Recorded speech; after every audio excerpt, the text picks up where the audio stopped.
Iniciando la tercera sesión de las jornadas Venezuela Vive el Joropo. Estas jornadas que son una iniciativa del Ministerio del Poder Popular para la Cultura para ahondar sobre este tema. El joropo es un patrimonio cultural del pueblo venezolano que por más de 200 años ha sido uno de los elementos constitutivos de nuestra identidad como sociedad y como nación. El joropo se piensa, se toca, se canta, se baila y se vive en todos los rincones del país, desde el oriente y el sur, pasando por el centro y los llanos hasta el occidente de Venezuela. El joropo es una tradición histórica y popular que se manifiesta como una cultura musical muy amplia y diversa. Con estas jornadas Venezuela Vive el Joropo, el Ministerio del Poder Popular para la Cultura busca divulgar los análisis y reflexiones de un grupo de cultores, investigadores musicales y especialistas en torno a los orígenes, características, expresiones y retos actuales que vive el joropo venezolano. Hoy, en esta sesión, vamos a contar con 3 participantes: del profesor Andrés Cartaya, joven investigador y músico venezolano, que desde la juventud nos estará hablando acerca del tema del joropo; el maestro Diego Silva Silva, compositor, investigador también musical venezolano, que va a ahondar con el tema de los fandangos y el joropo; y tenemos a Eimer Escalona, el pollo de Moroturo, representando aquí a los cultores, a los que viven el joropo, a los que hacen el joropo, a los que mantienen viva esta manifestación. Por ahora, y como siempre, vamos a darle la palabra al ministro del Poder Popular para la Cultura, Ernesto Villegas, para que dé la introducción de esta tercera sesión. Bueno, ya la introducción la dio Ignacio. Lo que voy a hacer sencillamente es saludarlas a todos los que nos observan a través de las redes sociales, los que nos escuchan por la radio, y agradecer la participación tanto de los profesores Diego Silva Silva, Andrés Cartaya, como de Eimer Escalona. En nombre de su propia experiencia, de sus vivencias y de los cultores, pues va a contribuir decisivamente a este debate, a este intercambio de pareceres. Yo quiero agradecer al profesor Diego Silva Silva el hecho de que haya lanzado vía grupos WhatsApp una alerta sobre la integralidad del joropo genuino y venezolano. Una alerta que ya tendrá oportunidad de compartir aquí en este espacio.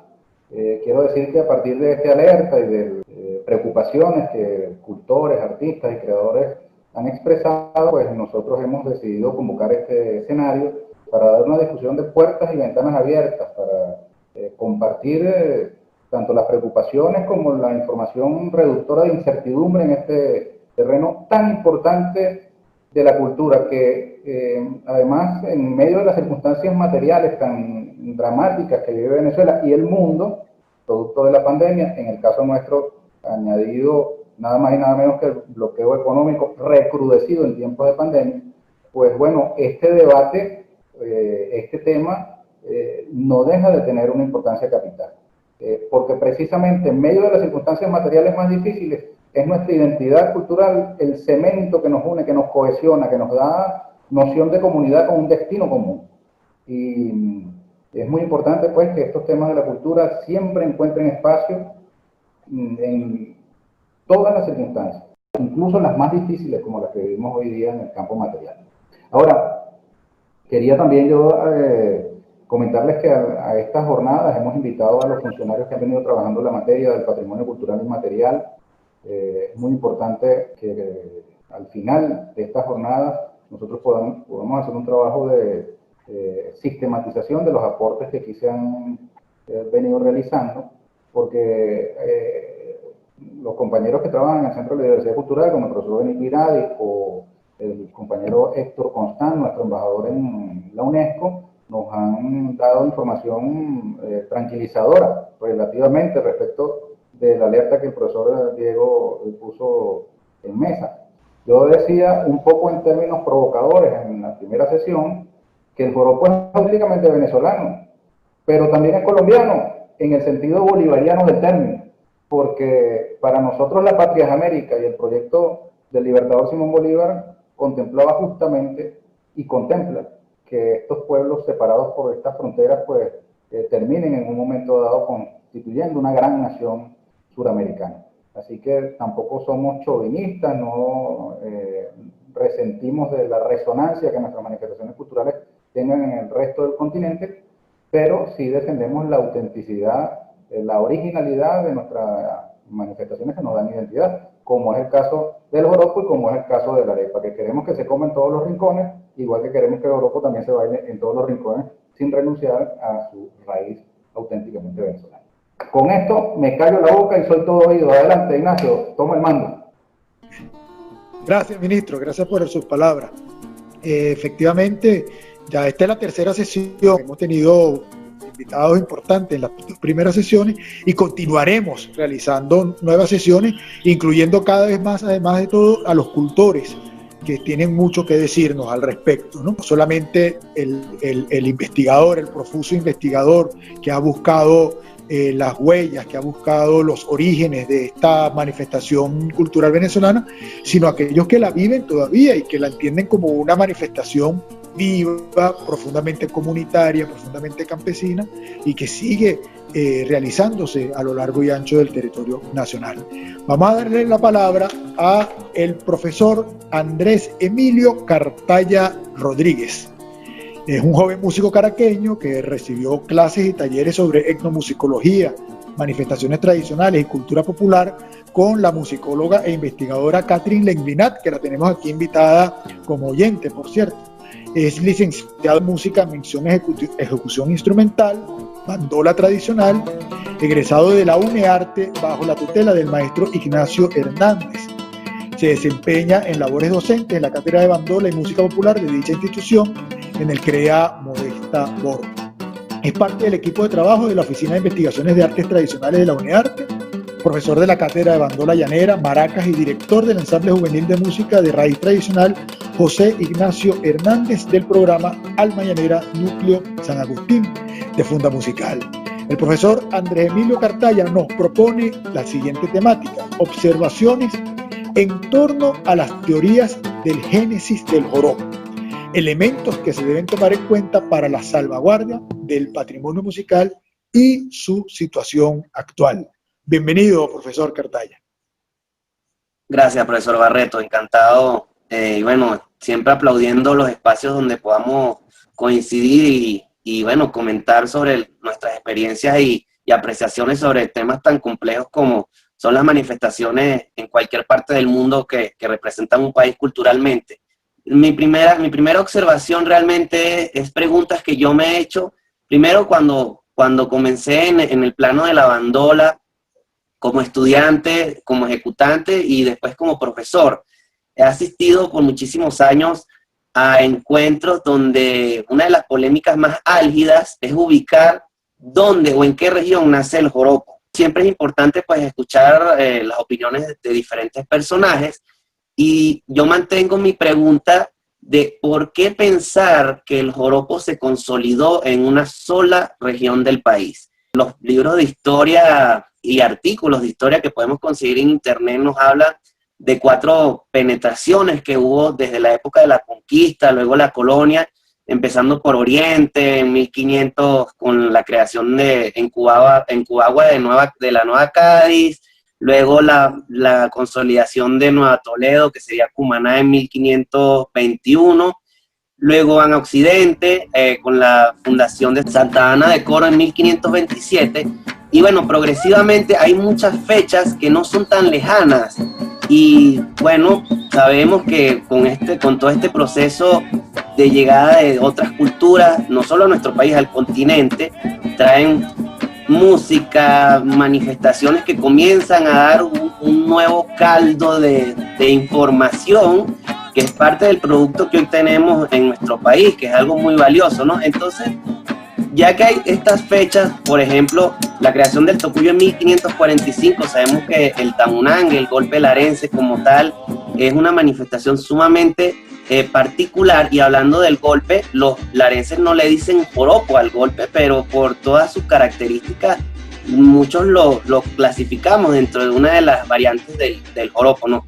A esto con lo que me refiero es, yo creo, y es una cosa que no pudiera afirmar con un documento, pero ¿por qué vamos a pensar que se focalizó en una sola parte de Venezuela esta consolidación de lo que hoy llamamos joropos, que en otras épocas se llamó fandango, o otras manifestaciones danzarias, ¿no? Entonces, particularmente yo pienso que más bien pensar en que el proceso de consolidación del joropo fue en paralelo en diferentes regiones del país, sería una de las razones por las cuales hoy en día el joropo lo tenemos en una diversidad tan vasta, ya que, y es solo una conjetura, focalizar el joropo regionalmente como su génesis, me da como otras preguntas. ¿Por qué si el joropo, para los que defienden la teoría de que nació en Oriente, o otros que defienden la teoría de que nació en el centro, si realmente fue así, ¿por qué hay tantas diferencias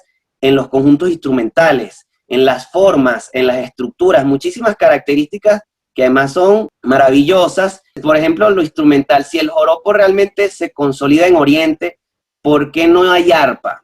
Sabemos que el arpa llegó después. Estas son simplemente preguntas, pero que hay que hacérselas. Inclusive la forma, la estructura del joropo central, en mi consideración, varía profundamente con el joropo oriental o con el golpe larense.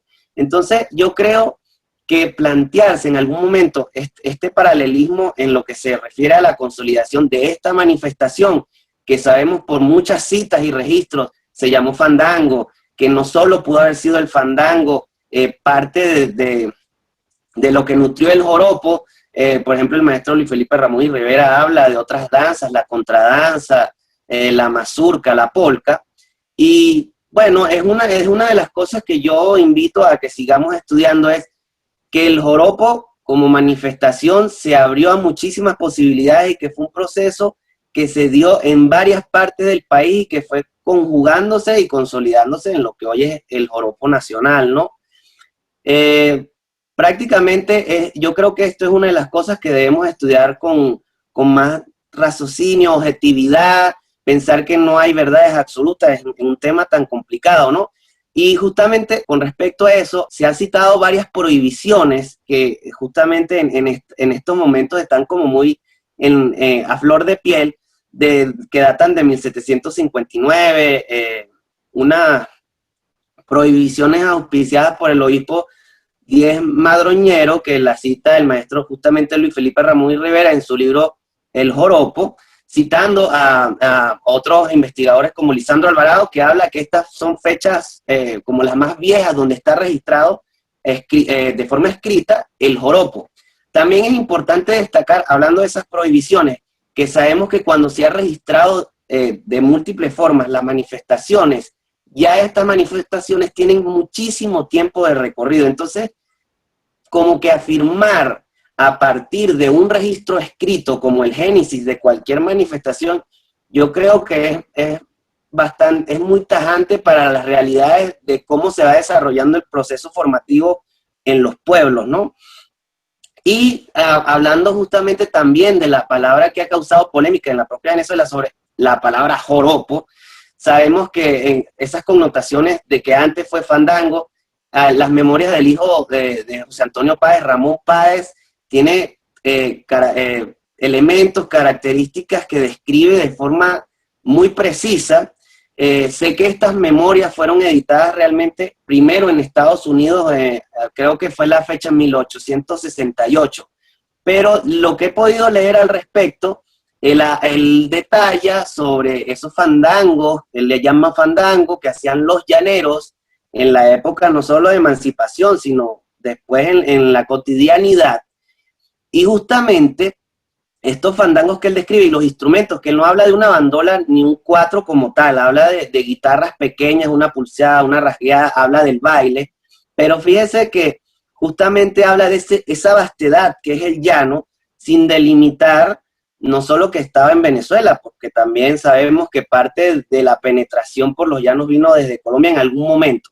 Pero más allá de eso, pues esas descripciones de todos estos personajes nos reflejan cómo se ha ido consolidando con sus cambios, porque también es importante que siempre tengamos en cuenta la tradición en los pueblos, es algo dinámico, nunca va a quedar, por eso la autenticidad, ese tipo de palabras se está perdiendo porque ha cambiado, son muy delicadas en ese sentido, ¿no? O por lo menos desde mi perspectiva, porque uno va a un pueblo y yo voy un año y al otro año va a haber algún tipo de cambio, no solo regional, sino personal entre la gente que interpreta géneros populares y tradicionales.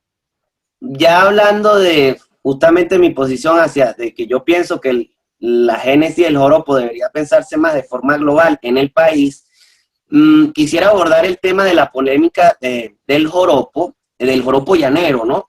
Que también hay muchas diferencias, creo que hemos abordado el tema muy visceralmente y podríamos como hacer un llamado a calmarnos y a prestar atención a la gente, a los cultores sobre todo, que son los que le dan vida en los pueblos a esto, y a especialistas que tienen años en este recorrido por armar el rompecabezas, que además yo creo que nunca vamos a lograr armar un rompecabezas, ¿no? Pero a mí me llama la atención, sobre todo se ha hablado que el arpa, que eso los colombianos lo han, ¿cómo se dice?, delimitado y resaltado en diferentes ocasiones. Efectivamente el arpa llegó desde Venezuela y la bandola de cuerdas sencillas. Pero también hay otras teorías que he visto sobre que el joropo como tal viene de Venezuela a partir del 50. Y hay elementos históricos que yo creo que deberíamos revisar. Por ejemplo, la fiesta de la tradición del 48, hasta ahora lo que apuntan la mayoría de los registros, fue donde el joropo llanero llega, hablando del joropo llanero, que es como la discusión más álgida en estos momentos, llega a las urbes, llega a la capital, y es como la primera vez que el citadino se encuentra con esta manifestación. Luego, sabemos, toma el poder Marcos Pérez Jiménez y ocurre esta política pública llamada el nuevo ideal nacional, donde el joropo llanero se impone como la manifestación más representativa a nivel musical danzario de Venezuela. Entonces, este proceso no fue de un día para otro, estamos hablando que por lo menos 5 a 10 años en el cual el joropo llanero comienza a crearse para después ser la gran industria musical, por lo menos en Venezuela, que es resaltante. Muchos hablan del maestro Juan Vicente Torrealba, que es como que el que da inicio, y realmente da inicio a toda esta masificación del joropo, y hablando de esas teorías, sin nombrar personajes, lo que he leído, que eso fue lo que pasó hacia Colombia. Pero si Juan Vicente Torrealba llega a Caracas o vuelve a la urbe a partir del 48 al 50 y comienza a hacer sus primeros pasos en la radio en el 52, son ese tipo de cosas que me hacen tener mis diferencias sobre pensar que el joropo como tal llanero llegó a partir del 50 a Colombia, ¿no? Más allá de los instrumentos, que también creo que deberíamos diferenciar entre una cosa es que los hermanos de Colombia hayan adoptado instrumentos como el arpa llanera o la bandola de cuerdas sencillas, lo que nosotros decimos bandola llanera, y otra cosa es decir que el joropo totalmente migró hacia allá, pensando justamente en estos géneros como el fandango que se han hecho en toda Latinoamérica. Podemos ver ejemplos de lo que han considerado algunos hijos del fandango, por ejemplo, el son jarocho, la chacarera, la cueca, que cuando nosotros como venezolanos escuchamos ese tipo de géneros, sentimos una gran familiaridad, ¿no? Con sus diferencias, indudablemente. Entonces, yo creo que pensar que en los llanos colombianos, además de todo este transitar de personas que, inclusive hay registros que a finales del siglo XVI ya hubo una penetración entre los llanos de Colombia y Venezuela, pensar que ahí no se hacía joropo, creo que es algo bastante discutible, más allá de, como le digo, la llegada de estos instrumentos, sobre todo porque hay personajes de ambas naciones que comulgaron en espacios. Quisiera citar el ejemplo. Pedro Flores es un bandolista nacido en el Maní Casanare en 1930 y que es una figura representativa de la bandola bautizada casanareña, y él hizo vida en el Maní, que hoy en día es un pueblo donde hay una técnica específica de bandola llanera. Los bandolistas que estudiamos diferentes técnicas podemos describir esta técnica como una técnica particular de ese sitio, más allá que ellos mismos afirman y aceptan que la llegada de la bandola de cuerdas sencillas vino desde Venezuela, inclusive hablan de que el padre de Pedro Flores era venezolano. Con esto lo que me refiero es que todas estas anécdotas que deberíamos comenzar otra vez a sacar de un lado y del otro nos refleja que este continuo transitar de personas y de instrumentos es de vieja data, ¿no? En ese sentido, creo que debemos tener cuidado. Hay algunos joropos, algunas grabaciones de instrumentos previos al arpa y a la bandola llanera en los llanos colombianos, como el guitarrón, no, el bandolón, que es un instrumento bastante parecido a los instrumentos andinos colombianos, el guitarro, pero al fin de cuentas esas grabaciones hay, vamos a decirlo así, joropo. En ese sentido, yo creo que la lucha por decir que no hay o que el joropo fue hurtado desde Venezuela, creo que es bastante complejo. Yo sinceramente no estoy de acuerdo con tal pugna, ya que justamente el que hace vida en el joropo llanero, en esas fronteras siempre ha habido paso de un lado al otro, o sea, ahí eso es un gran territorio dividido por dos naciones hermanas. Volviendo al tema venezolano, justamente de esto que se está promoviendo del año 50, fíjense que hay libros que hablan que el primer encuentro, por decirlo así, es muy tajante decir el primer encuentro, pero también hablan de que el primer encuentro del joropo llanero tradicional con la urbe fue a partir del encuentro del Indio Figueredo en 1948 con Antonio Esteves. Que Antonio Esteves, sabemos que fue el compositor de la cantata criolla, es una persona nacida en el llano, pero que bueno, agarró elementos de la tradición para hacer su obra, su gran obra. En ese sentido, hablando de ese paralelismo con Juan Vicente Torrealba, que tiene otra estética, el Indio Figueredo, el 50, a partir del 50, se establece como otras necesidades de un joropo que va a ser popular. No pongo en duda que la vinculación del joropo comercial entre Venezuela y Colombia se dé y en la actualidad existe. Sin embargo, yo creo que el joropo como manifestación de campo pudiera reflejar de mucho anterior a esta década del 50 por todos estos elementos, estos personajes antiguos, tanto de Venezuela como de Colombia. Se ha hablado de encuentros que hubo entre Pedro Flores y Anselmo López, inclusive, ¿no? Y justamente para hablar de esa cercanía de hermandad, hay tantos ejemplos, no solo dentro del joropo, sino de otras manifestaciones que hacen vida en Venezuela y en otras partes de Latinoamérica, que han migrado, se han producido por migraciones que son de un país y del otro. Quisiera poner el ejemplo brevemente del calipso. ¿Qué pasaría si existiera en los próximos días o en los próximos años una pugna por decir que en Venezuela no hay calipso? Venezuela y Bolívar y el Callao es calipso, y es un calipso con características propias ya venezolanas, que eso no va a desmeritar que en las Antillas haya calipso o soca, y viceversa. Entonces, más allá de eso, tenemos que pensar que es sumamente común y va a seguir además ocurriendo este ida y vuelta de géneros y manifestaciones de un país a otro, y que van a adquirir sus características propias.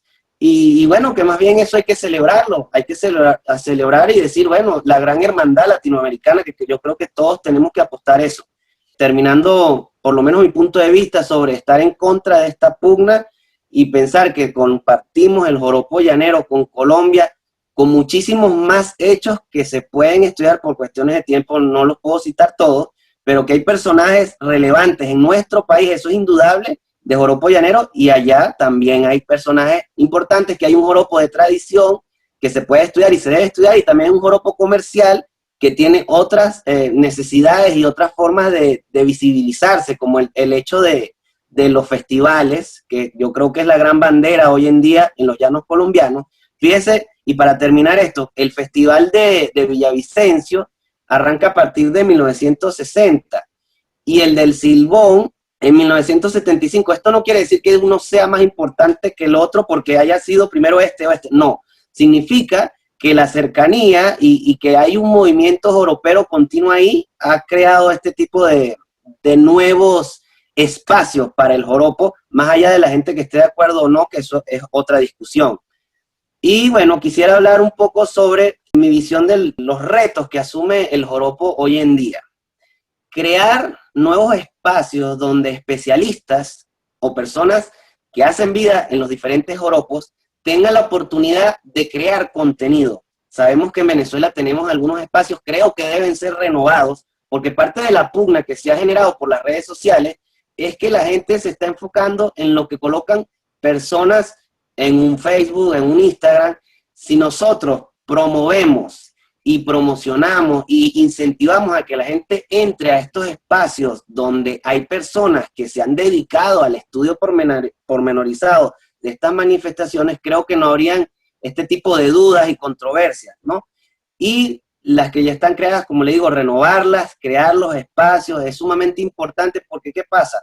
Uno de los retos a seguir, y ahora que estamos en pandemia, es el registro, que creo que es la mayor salvaguarda de cualquier manifestación, sea el joropo o cualquiera de las tantas que tenemos en Venezuela. Eso es fundamental, y que se promueva y se vuelva a incentivar la investigación, la formación, la difusión, que la difusión y la formación tienen muchísimos espacios, no solo es la web, son las publicaciones, no es solo un aula de clase, ¿no? Yo creo que estamos encaminados y lo que tenemos es que reformular las cosas y organizarnos y hacer un movimiento sólido, no para pelear por quién es el dueño de, porque las manifestaciones en la tradición no tienen dueño, o sea, eso es algo que se puede expandir o se puede quedar focalizado. Y quisiera aprovechar la oportunidad, ya que estamos con respecto al joropo como representación, o una de las manifestaciones más representativas de Venezuela. Creo que es el momento de promulgar más bien que Venezuela es tierra de diversidad musical. Indudablemente, eso no se discute. Venezuela, el joropo para los venezolanos es una bandera a seguir, pero hay zonas de Venezuela en que en los contextos tradicionales los joropos no son la representación sabemos, por ejemplo, sur del lago de Maracaibo, ellos no son una zona joropera, por ejemplo, ¿sí? Entonces, creo que es fundamental romper esa frase, Venezuela es arpa, cuatro y maracas. Solo pensando en el joropo, ya sabemos que esa frase se ha promovido por tantos años en el país, nos limita. El joropo es muchísimas cosas, y aprovechando la coyuntura, debemos más bien promover esto. El joropo es muchas cosas, ya le buscaremos una nueva frase, pero que no es arpa, cuatro y maracas, que Venezuela es tierra de joropo y muchas otras cosas más. Entonces, bueno, particularmente en estos breves instantes es lo que pudiera referirme en este tema del joropo, y promuevo más bien la unificación de los joroperos en todos los entornos, sea la academia, sea los contextos originarios, y sea la música popular y la música tradicional. Creo que es el momento de aplaudir y promover la hermandad musical en todos los espacios. Muchas gracias, profesor Cartaya, por su disertación. Muy importante conocer los distintos puntos de vista que existen con respecto a este tema, y precisamente para eso son estas sesiones. Para eso hemos creado este espacio, que además es un espacio que va a estar a disposición de todo el que quiera seguirlo por los canales de YouTube del Ministerio de Cultura. Queremos que esos canales sean también los espacios para que aquellos que nos visiten pues dejen sus comentarios, que esos comentarios con toda seguridad los estaremos leyendo, los estaremos comentando a la vez en las futuras sesiones. Cada comentario que se genere de una transmisión de una de estas sesiones va a ser a su vez respondido de alguna manera. Y es una forma también de mantener ese diálogo permanente sobre este tema del joropo. Ahora vamos a darle la palabra a el maestro Diego Silva, compositor, investigador, licenciado en educación, compositor cuyas obras han sido estrenadas e interpretadas en muchos países del mundo, y aquí en Venezuela por casi todas las orquestas sinfónicas del país. Ha recibido, además de todo, 8 premios municipales de música. 3 veces ha sido Premio Nacional de Composición en la Bienal Antonio Lauro. Tiene 3 premios nacionales de composición. y en el año 2004 además recibió el prestigioso Premio Latinoamericano de Composición Casa de las Américas en su primera edición.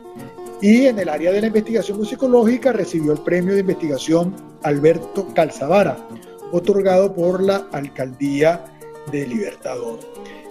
Ha realizado investigaciones y ha realizado vínculos en torno a la música europea de los siglos XV, XVI y XVII, y los primeros rasgos en la conformación del lenguaje musical venezolano, sobre la música de tradición escrita y popular de Venezuela, sobre la música nicaragüense también, así como sobre las músicas del mundo árabe y el Islam. Ha hecho un trabajo muy interesante sobre la canción patriótica sinfónico-coral en Venezuela en la primera mitad del siglo XIX y sobre el protocolo relacionado a las honras fúnebres realizadas al libertador Simón Bolívar en Caracas en 1842. En el año 2018, el Centro Nacional de Historia publicó su libro El Pentagrama y la Espada, contenido de la investigación monumental sobre las canciones patrióticas sinfónico-corales de Caracas entre 1810 y 1850. Unas restauraciones históricas que, por cierto, fueron grabadas, realizadas artísticamente en 2 CDs, auspiciados por PDVSA La Estancia, con el título de Testimonios Sonoros de la Libertad. El maestro Diego Silva, nos va a hablar en esta oportunidad de el título que propone de su participación es De Fandangos y Joropos. Adelante, maestro. Saludos, ministro. Saludos, Ignacio. Saludos, colega. Usted es colega mío, aunque yo no sea cantor de joropo. Yo lo siento, lo llevo por dentro. Vean, yo voy a referirme específicamente a una temática que ha sido bastante álgida en unos años. Creo que hay una confusión lingüística. Yo me refiero, mi ponencia se llama De Fandangos, Dunstags, Macan y Joropos. Está contemplado la cuestión, quiero abarcar un poco la cuestión del legado de los árabes, ¿verdad? El africano a través de los árabes también, ¿verdad? Y sobre todo quisiera dejar en claro, pues, que yo no niego en ningún momento que el fandango como danza no haya integrado el grupo de manifestaciones que originaron nuestros joropos, porque además yo no creo que haya un joropo, y no se debería hablar de joropos, sino de joropos. Antes, además, hay que llamar que antes se llamaban golpes. Yo cuando era niño, aquí en el estado Miranda, mi papá es de los Valles del Tuy, y cuando yo tenía 7 y 8 años, lo recuerdo todavía, me llevaron a un sitio que llamaban baile de arpa.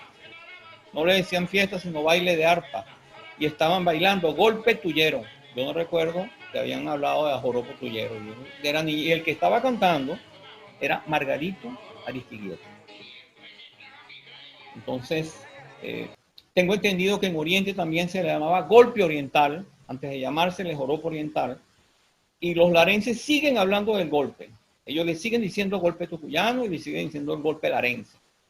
Entonces quiero ahora arrancar con lo que quiero, mi cuestión lingüística del término fandango y joropo. Vean, en su glosario de voces indígenas en Venezuela del año 1953, Lisandro Alvarado registra la palabra joropo en una ordenanza de 1749. Dice la ordenanza: en algunas villas y lugares de esta Capitanía General de Venezuela se acostumbra un baile que denominan joropo escobillado, que por sus extremosos movimientos, desplantes, taconeos y otras suciedades que lo infaman, ha sido mal visto por algunas personas de seso de mentalidad. Ordenanza del año 1749, ¿no? Lo primero que se puede apreciar es que el vocablo joropo en 1749 sugería un baile de extremosos movimientos, desplantes, taconeo y otras suciedades que lo infaman. Pareciera que el término se asociaba más con la escena y al acto que en ella se describía que a un género musical específico. En ese sentido, Ramón y Rivera, que nos ha aportado tanto y que poco se cita últimamente, no se entiende por qué, dice Ramón y Rivera: el término joropo fue sinónimo de baile campesino, con música de cuerdas y canto. Esto probablemente a partir de las últimas décadas del siglo pasado, se refiere al siglo XIX. Pues de 1860 para atrás, el término usado para la denominación de tales bailes es el español fandango. Pero vea que él dice la denominación de tales bailes y no de un baile, ¿verdad? Porque se ha confundido la definición de fandango como sinónimo de fiesta, jolgorio o baile, con el de un género musical que cultivaron en un momento en España y que además proviene de las Indias. Y que ya le voy a decir también cuál es mi teoría respecto a su origen. Fíjense, es cierto que el término fandango es conocido en América como sinónimo de baile jacarandoso, que en Nicaragua, Carlos Mántica, uno de los grandes investigadores del huehuense, a quien yo siempre consulto, ofrece la siguiente información asociada a un conflicto acaecido en 1764. Dice así: aunque antes el vecindario era muy honrado y las señoras muy honestas y recogidas, de poco tiempo al presente un diablo que llaman el gallego, pero en realidad era francés, había introducido unos bailes y fandangos que tenía muy inquieta, disoluta y sin honra la ciudad. Y en la Pascua de Reyes del año 1765, cita Mántica, se puso en ellas un público y ruidoso fandango de ambos sexos, que duró hasta tarde de la noche, y no solo el oratorio, sino la misma misa del altar fueron profanados. Allá van, ya les llevo ya tres términos asociados a fandango, dos en Nicaragua, de una autoridad eclesiástica, vinculado con, no era joropo, pues, sino con un baile brincón, un baile pecaminoso. ¿Por qué pecaminoso? Ya lo vamos a ver por qué. Fíjense qué interesante con fandango, ¿no? El capitán Bowell fue un legionario británico que sirvió en el ejército libertador bajo las órdenes de Páez entre el año 1817 y 1821, según su libro publicado en Inglaterra en 1830, La sabana de Varina, entre otros libros que publicó y que toca, además nos narra y nos describe como lo que éramos en ese momento. Este hombre, que era muy culto, en su libro cita, vean bien, en una reunión en donde está Páez, él dice: Páez y sus oficiales son invitados a un fandango. Vamos a pensar que a Páez lo invitaron a bailar fandango, siendo el general mayor con su estado mayor, no lo van a invitar a que baile fandango. La definición de Bowell nos favorece la imagen de que a Páez, a sus oficiales, a los que lo invitaron, fue a un festejo, a un jolgorio, a una fiesta, y no a bailar joropo, ¿verdad? Sino a esa fiesta, que era un fandango. Se impone entonces separar la denominación fandango como expresión de un género o forma musical del término fandango, que se utilizó como sinónimo de fiesta o jolgorio en el Nuevo Mundo, que con el devenir del tiempo daría origen a diferentes tipos de bailes en América. En México el jarabe tapatío, en Perú la samba cueca, en Chile la cueca, entre otros bailes. El vocablo fandango pudo desprenderse de esa conjunción de elementos árabe-africanos, como veremos ahora, en donde la sensualidad y la seducción corporal son evidentes. Así que la expresión fandango no tiene por qué estar relacionado directamente con una danza específica en América, sino con el acto, hecho o acción de danzar voluptuosamente, indecorosamente, como se le señala en alguna referencia, o sencillamente un baile alegre. ¿Quieren saber cómo se define fandango en España en 1732? ¿Quién lo define? El diccionario de las autoridades en España. Ese diccionario es el que precede al diccionario de la lengua. O sea, fue la primera vez que los españoles se pusieron a poner orden en lo que ellos son propietarios, pues. No propietarios, discúlpenme, señores españoles. El idioma castellano proviene de allá. Entonces ellos son los que se han dado la tarea de estudiar las formas arcaicas y las formas originarias. Y ellos definen así fandango en 1732. Fandango: baile introducido por los que han estado en los reinos de las Indias, que se hace al son de un tañido muy alegre y festivo. ¿Qué tal? O sea, que ellos saben que eso proviene de las Indias, aunque allá lo cultivaron los compositores del rango de tradición escrita como Scarlatti y Soler. Aclarado la confusión del fandango, ahora voy a dibujar un poco el contexto en donde se desarrollaron nuestros joropos, ¿verdad? O nuestros géneros musicales. Y yo sigo insistiendo que son los joropos. ¿Cuál era la realidad de la provincia de Venezuela durante el siglo? No era la capitanía todavía, durante el siglo XVI y XVII.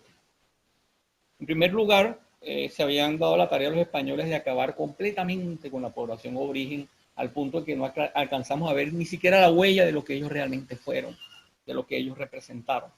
Y los que sobrevivieron fueron degradados como seres inferiores, bárbaros, en relación a una cultura, una racionalidad que se percibía como superior, como civilizada.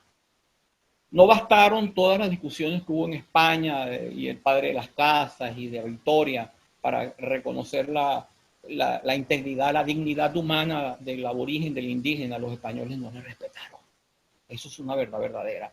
Y todo lo demás es mentira. Ese cuento de que ellos se abocaron a eso, no lo hicieron.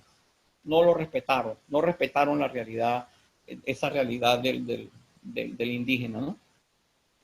La resistencia indígena, fíjense bien, se dio de una forma importante en los lugares, y en esos lugares fueron donde los españoles hicieron ciudades importantes, ¿verdad? El Tocuyo, Valencia, Barquisimeto, después vino Caracas. O sea, donde había resistencia, los españoles zampaban una ciudad. Esa es la técnica que utilizaron en todo el continente americano. Pero los indígenas venezolanos estaban en rebeldía, estaban peleando. En el año 1578, el gobernador Don Juan de Pimentel, 40º gobernador y capitán general de la provincia de Venezuela, le escribe al rey de España. Mira lo que les dice. En 1578, el capitán general al rey de España: viven en esta provincia como 7 u 8 mil indios. Están de buena paz y obediencia al servicio de vuestra majestad como 4.000. Los demás están tiltables, dice el texto. O sea, si este capitán general reconoce que de 8.000, eso es mentira, ¿verdad? 4.000 estaban alzados, es porque los que debían haber estado alzados es por lo menos unos 10.000, ¿verdad? Vamos a hablar de claro, las noticias que se envían a Europa de parte de los funcionarios siempre tuvieron la intención de decir: tenemos todo bajo control, porque es que si no te destituyen. Si este señor le dice: tengo a todos los indios alzados, sencillamente el rey manda: quítame ese capitán general de allí y te mando otro nuevo. No mandaron a Morillo, al gran pacificador, con 14.000 hombres que desembarcaron en La Guaira, porque llegó la realidad, se alzaron aquí en 1810. Luego, aparte de esa población alzada, y que no debía estar en buenos términos con los españoles, porque los españoles eran sinónimo de tortura, de maltrato, de desprecio, ¿verdad? Estaban los africanos esclavizados que trajeron como mercancía. Hay quienes por allí han comentado que en el siglo XVI los africanos, en el siglo XVI aquí no había africanos, aquí no había, los negros africanos no llegaron en el siglo XVI. Pudo haber venido un africano como parte del séquito personal, sirviente de algún notable, de algún funcionario español, pero el colectivo, el grupo, los grandes, el gran colectivo de africanos no llegó en el siglo XVI, llegó en el siglo XVII. Ellos llegaron a comienzos del siglo XVII a las nacientes plantaciones cacaoteras, ante el agotamiento de las fuentes de riqueza que le significaron las pérdidas a la corona española en el siglo anterior, porque los indios eran los esclavos para ellos que les traían las perlas, ¿verdad? Entonces tenemos un primer escenario poblacional en la provincia de Venezuela. Los originarios, los africanos esclavizados y los europeos, básicamente en primer lugar los españoles y canarios, que no eran españoles, además de alemanes que habían estado aquí con los Welsers, los holandeses en cantidades tremendas que penetraron a profundidad del territorio, que además se enseñorearon del Caribe y que hubo una guerra en las Salinas, que participaron más de 100 barcos y colgaron al capitán holandés, y después insistieron los holandeses otra vez en meterse en el territorio. Los holandeses siempre estuvieron pendientes de controlar este territorio, ¿verdad? Además de eso, aquí surcaban por esta superruta del Caribe las naves inglesas. En el oriente los ingleses eran los halcones del mar y los franceses, porque teníamos cercanías con sus colonias también del Caribe. Pero hay un detalle interesante con los que vienen de España, que son los habitantes de las Islas Canarias. Ellos son descendientes de los bereberes del norte de África. O sea, ellos están vinculados con África y con los árabes. Los bereberes habían apoyado la conquista de España por parte de los musulmanes. Fíjense bien. De modo que la procedencia africana y árabe de los canarios legitima o justifica su vínculo con los africanos y con los árabes. Una parte de la cultura de los canarios fue asimilada por los mismos españoles, especialmente en las adyacencias de Cádiz, punto de partida y llegada de los convoys que iban y venían de América. Y ese es el territorio del antiguo Al-Andalus, dominado por los musulmanes durante